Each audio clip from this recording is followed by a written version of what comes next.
everybody, Dr. Urban here. I'm going to go over some Chapter 3 problems.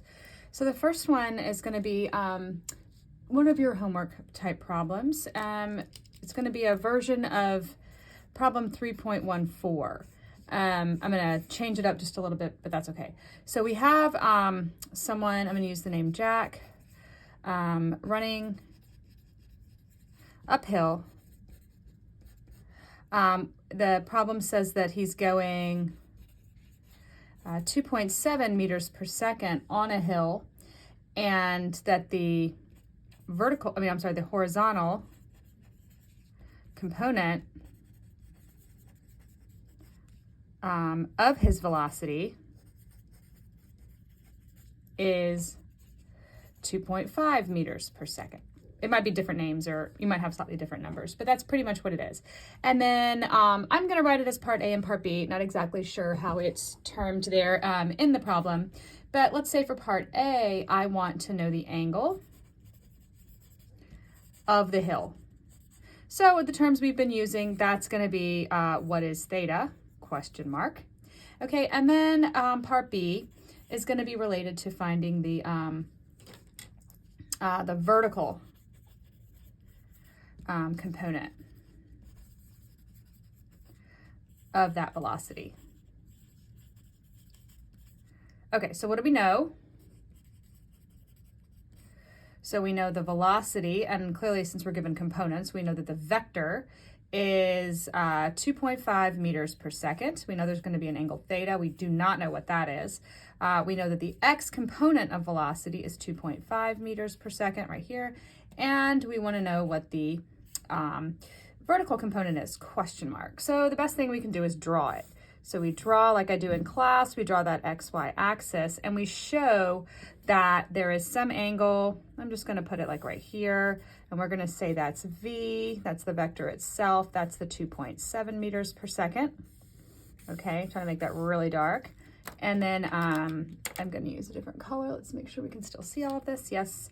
And then I'm going to say that that X component, I'm going to show it like this, is 2.5 meters per second. And so the two things that are being asked, one is, I'm going to stick with the darker color, one is what is theta, okay? And then what is the Y component, question mark. Now you never can find two things at the same time, so we got a couple choices here. I have, remember to label these. The vector itself is the hypotenuse.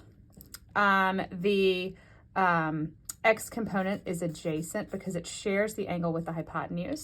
And then you can go and make that little Pac-Man type character. And so opposite, okay, where the Pac-Man's mouth is open or the bird's mouth is open, that the Y component is going to be my opposite in this case. There's a couple of things I can do. I can use the Pythagorean theorem. So I've got the hypotenuse and the adjacent. I can find the opposite for finding the vertical component. But I can also use just, I can find the angle first. I've just got a lot of choices to how to solve this problem. But I know that the relationship between, if I'm trying to work with theta, the adjacent and hypotenuse, that's going to be which trigonometric relationship? Try to think before I write it down. Okay, it's going to be cosine of theta is adjacent over hypotenuse. Okay, so cosine of theta, in this case, my adjacent is here. It's the x component, and the hypotenuse is the vector itself. But I actually want theta, and again, I can't divide by cosine. That's not a thing. So I multiply by the inverse of cosine. Okay, and that cancels this out. And so what I end up with is theta equals Vx over V, and then that whatever that quantity is, I take the inverse of cosine. Okay, so theta is going to be 2.5 over 2.7. These are both meters per second, so the unit cancels out, obviously. And then I take the inverse cosine, and I'm going to grab my calculator and do that. So let's see. So this is far more complicated calculator than I was hoping for. So I actually know that the answer is 22 degrees. So again, 2.5 divided by 2.7 inverse cosine, and I get a theta of 22 degrees.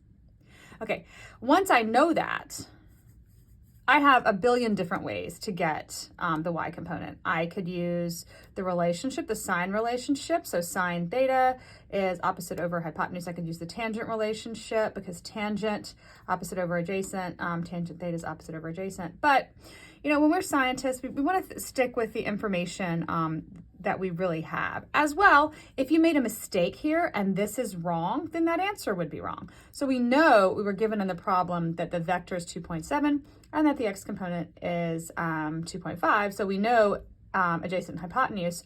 Why don't we use Pythagorean theorem? Because we know we can't go wrong there. So hypotenuse squared equals adjacent squared